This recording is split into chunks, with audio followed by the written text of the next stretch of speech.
Hey guys, how's it going? Welcome back to the channel.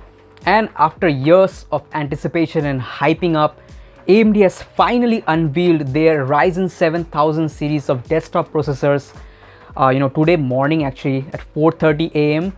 and it's a lot of hype, guys, and they finally revealed it. I have been waiting for such a long time for Ryzen 7000, as I myself plan to upgrade to Ryzen 7000 mobile APUs when they come out next year. So the performance metrics I was waiting for a really long time, and finally AMD has unveiled them. And guys, I really wanted to do a live stream because I was so excited for it. However, it was released on the basis of Eastern Standard Time, which was 7 p.m.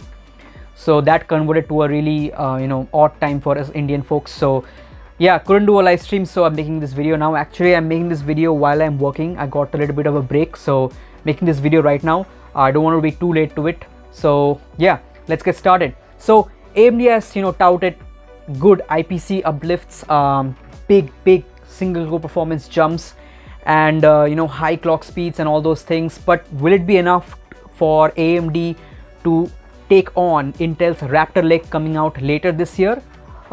Let's find out. So without any further ado, let's get right into the video. So AMD hasn't done anything super fancy like in new hybrid architectures like Intel Alder Lake. They have stuck to their guns. So let's take a look at first of all the products that AMD has unveiled today. So I'm going to look at some of my notes here on my tablet. So yep, let's take a look at it. So AMD has launched their usual lineup starting with Ryzen 5 7600X all the way up to the Ryzen 9 7950X. They are top of the line 16 cores, 32 thread monster. So let's start with the Ryzen 5 7600X. So it has got 6 cores and 12 thread, but the interesting thing is that the TDP is now at 105 watts. That's insane. That's going from 65 watt to 105 watt. That's a big jump. But the reason is the freaking core clocks, base clock of 4.7 gigahertz and a boost up to 5.3, maybe even higher with PBO. That's a mental clock speed jump from Zen 3. That's a huge clock speed jump. And going up the order, we've got Ryzen 7 7700X. No, not 7800X. Maybe they're gonna come up with a 7800X later, maybe with 3D V-cache, God knows. But yeah, again, high clock speeds. Moving on to the 7900X, we've got 12 cores, 24 threads, and finally the 7950X with a massive 80 megabytes of cache, 170 watt TDP, and a boost of 5.7 gigahertz. And some people are also claiming that with PBO it can easily reach 5.8 gigahertz. So that's some mental clock speeds. That's some massive clock speeds. With regards to the price though, it's a little bit of a mixed bag. So if I look at the price right now, the Ryzen 5 7600X, that is where like little bit of disappointment at. It comes at around $300 for a 6-core in a traditional 6-core 12-thread processor, where Intel's Alder Lake coming up with it has got more cores and at a lower cost. The 12400F, the 12600K. I think the 7600X is a little bit too expensive. I'm pretty sure AMD is going to come out with cheaper SKUs like a 7600 or a 7500 maybe. But at the moment the price is a little bit too high. I'm not sure how the reviews are going to be, how the performance is going to be, but I feel against Raptor Lake with the Ryzen with the Intel Core i5 series, which is going to have like 14 cores or 10 cores, something like that, when you count the efficiency cores as well. So there's a massive difference in terms of core count when it comes to the i5 and the Ryzen 5 series. So I'm not sure how this price is going to turn out in the market. Moving on to the 7700X, so at $399, that's a pretty decent price, $400 for an 8-core part. But again, this is a 7700X and last year it was a 5800X, so cannot really compare directly, but the 7700X according to the league benchmarks is far ahead of the 5800X, so that's cool. The 7900X, I think it's the same price as last year, $549 for a 12-core 24 thread part. And yeah, but I'm not sure if it's going to keep up as well with the i7 13700K, but again, that's up to that has to be seen in the future. And then finally we have the Ryzen 9 7950X, which is I think $100 cheaper compared to the launch price of the 5950X last year. I mean, not last year, a couple of years ago. So the 7950X looks like a really good upgrade over the 5950X. And yeah, so these were the price, but let's take a look at the actual IPC gains. So according to AMD, the actual IPC gain going from Zen 3 to Zen 4 is 13%. Now that's not the highest IPC gain, I believe. I think it was 15% when there was a jump from Zen 2 to Zen 3. However, 13% raw IPC gain, like that's what AMD is calling as a mean. So it's an average IPC gain of 13% from Zen 3 to Zen 4. So they did a test where they fixed at 4 gigahertz the Zen 3 and the Zen 4 part, and that's how the IPC has turned out. So an average of 13% IPC gains. But because of the insane boost to clock speeds across the board for Zen 4, there's a massive 29% single core performance uplift going from Zen 3 to Zen 4. That's a massive upgrade. That's a humongous upgrade going from Zen 3 to Zen 4.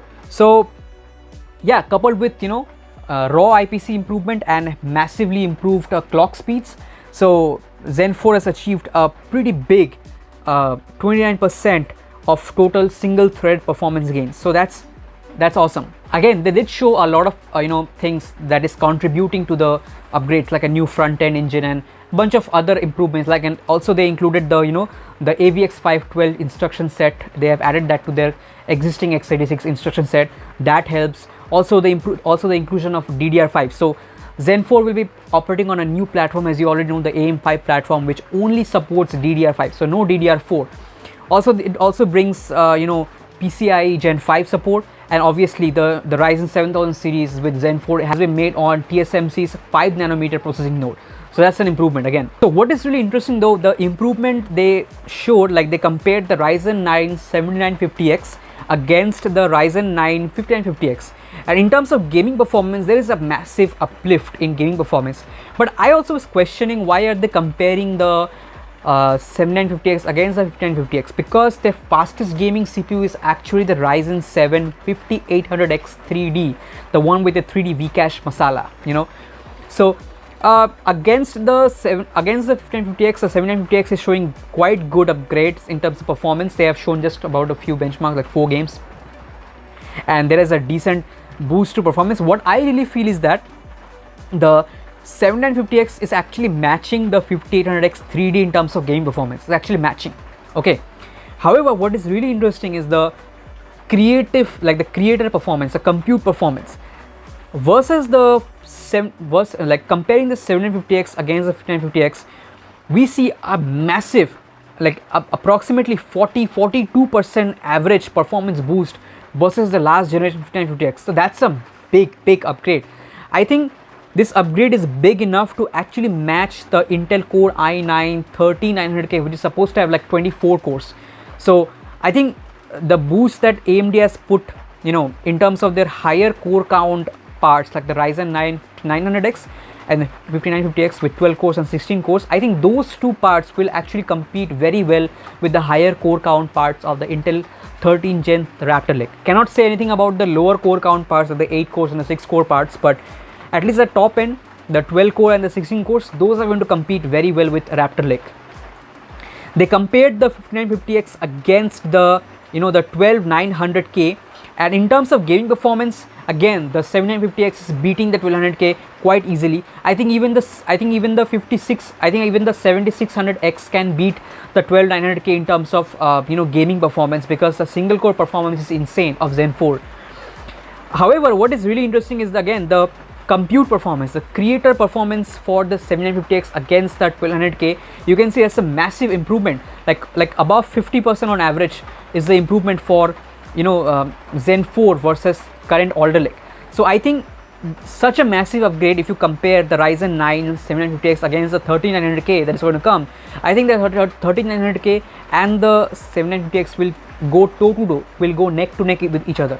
However, where Ryzen will be winning is easily in terms of the power consumption. So they compared the Ryzen 9 7950X with the 1200K in V-Ray, and there the 7950X was 62% faster than the 1200K. That's a big improvement. That's a huge, like a much faster performance. Not only that, but the 7950X was drawing 47% lesser power. So it was like 47% more efficient compared to current Alder Lake. And if you compare this against the rumored specs of 3900K or the power draw of the 13th generation Raptor Lake, it looks insane. I think Raptor Lake will be drawing even more power compared to Alder Lake, especially because they're increasing the core counts as well. So I think in terms of performance per watt, the Zen 4 parts will absolutely destroy the 13th generation Raptor Lake parts for sure. Also, I found one thing really interesting is that this time, instead of using Cinebench, AMD was using Geekbench. Now I do find a pattern that every time I see Geekbench performance, I feel that, I don't know, the Ryzen parts score quite less in Geekbench when compared to the Intel parts. However, this time with Zen 4, AMD has showcased their Geekbench 5.4 single thread performance benchmarks, and even the 7600X is beating the Intel Core i9 12900K. So you can see the benchmarks on screen right now. You can see that the single thread performance of the Zen 4 parts looks pretty mental. It looks insane actually. And guys, don't forget, this was the regular Zen 4 model. As I said, AMD Secret Masala, which is the 3D V-Cache models, they are going to come, I think, early next year. And I think if you compare Raptor Lake with AMD Zen 4, they are going to go toe to toe, the regular Zen 4, the non-V-Cache models. I think the non-V-Cache models versus Intel's Raptor Lake, in terms of gaming performance, they are going to go head to head. Like some games will be better with Intel, some performance will be better with Ryzen.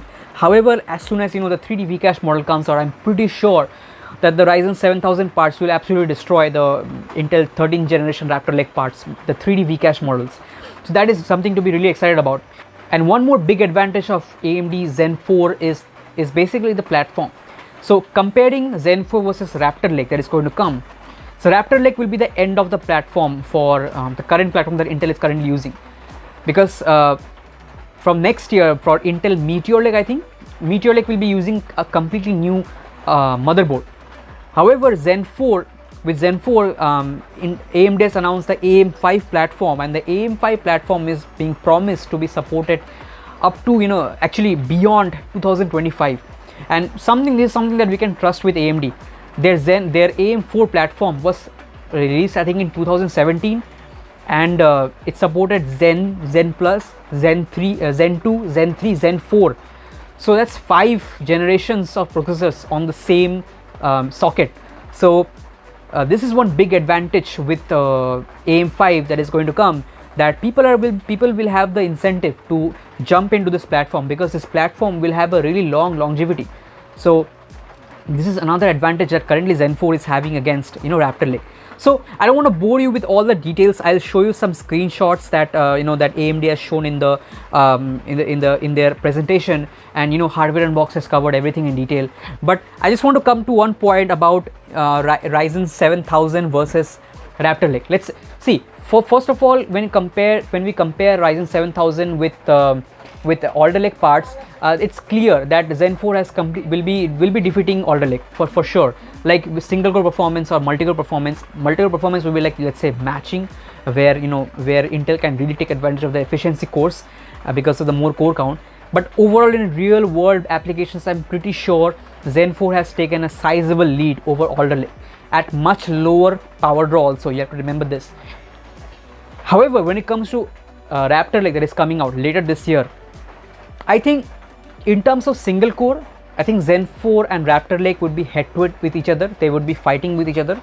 It will be quite even, and it will depend on the pricing of let's say of Raptor Lake, and the platform advantage of Zen 4.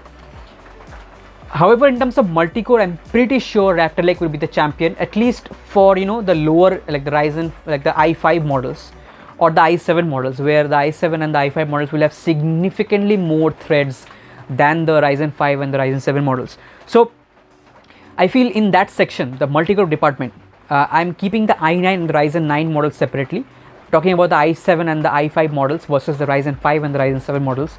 I think in that situation, the Intel parts will be better for multi-core, because seriously, there's a lot more cores and threads with the Intel Raptor Lake. However, with that will come massive power draw for sure. Massive, like high power draw will be one of the challenges with Intel Raptor Lake. And the other thing to keep in mind is the laptop market. So believe it or not guys, as much as the desktop market matters, the laptop market is equally as big and important for both AMD and Intel. And this is where AMD's Phoenix and Dragon range of mobile Zen 4 APUs is going to come, and in my opinion, I can predict this will be absolutely dominating Intel Raptor Lake and Alder Lake when it comes to the portable form factor. That's because the Phoenix range with Zen 4 is supposed to bring like really like top end performance in terms of like in terms of raw horsepower with Zen 4, but at the same time they will be quite a bit more power efficient compared to Alder Lake and even like Zen 3. So in the laptop form factor where efficiency matters a lot, Intel's philosophy of throwing just power to the solution won't work in laptops. We already see Alder Lake has terrible battery life when compared to Zen 3, and in battery power also, when running the laptop on battery power, AMD clearly outperforms Intel. So with the Zen 4 Phoenix and Dragon range, I'm specifically more interested with Dragon range, because with Dragon range AMD is going to increase the core counts, and it is said that it is going to go up to 12 cores or even up to 16 cores. And it is also being said that the efficiency that AMD is going to bring with the Dragon range with more cores, even with more cores, it is said that we might get Ryzen 9 5950X performance in a laptop where the CPU will be drawing somewhere around 65 watts. That is going to be mind-blowing. I cannot wait for AMD's Zen 4 Dragon range and Phoenix range to come out, and I think they will come out later this year or maybe early next year, and I'm really like keeping my fingers crossed for the performance, because I am going to upgrade to Ryzen 7000, and that is what I'm waiting for. I'm waiting very patiently. I'm not going to buy anything right now. Believe it or not guys, my current laptop is actually an Intel Coffee Lake 8th generation part. So I'm going to go from this to Zen 4, like eyeing something around 8 cores in the future. So really exciting guys. The reviews will be obviously will come out, and we are all waiting for it. And you know, Zen 4 versus Alder Lake, I think the winner is Zen 4, and Zen 4 versus Raptor Lake, it's going to be quite tough. Some situations Zen 4 will win, some situations Raptor Lake will win, but keep in mind guys, the 3D Vcache models are also coming out, so don't forget about those. Those will again bring the heat guys. Like imagine a Ryzen 9 7950X with 3D Vcache, absolutely insane. So the CPU market has heated up guys. Intel is coming up, and now AMD has come up, and it's really competitive market right now, and it's really exciting for the consumer. They have a lot of choices right now, so let's see how the prices turn out guys. And I didn't want to make this video too late, so I just sort of you know, making it right now. And yeah, hope you guys liked it guys. If you're new to the channel, then please definitely subscribe and turn on notifications, and a lot more videos are to come. So definitely do let me know your thoughts about Zen 4 versus Alder Lake versus Raptor Lake. Who do you think is going to be the winner, you know, in quarter 3, quarter 4? So yeah, that's it for this video guys. Thank you so much for watching. Take care, and I'll catch you in the next one. Peace.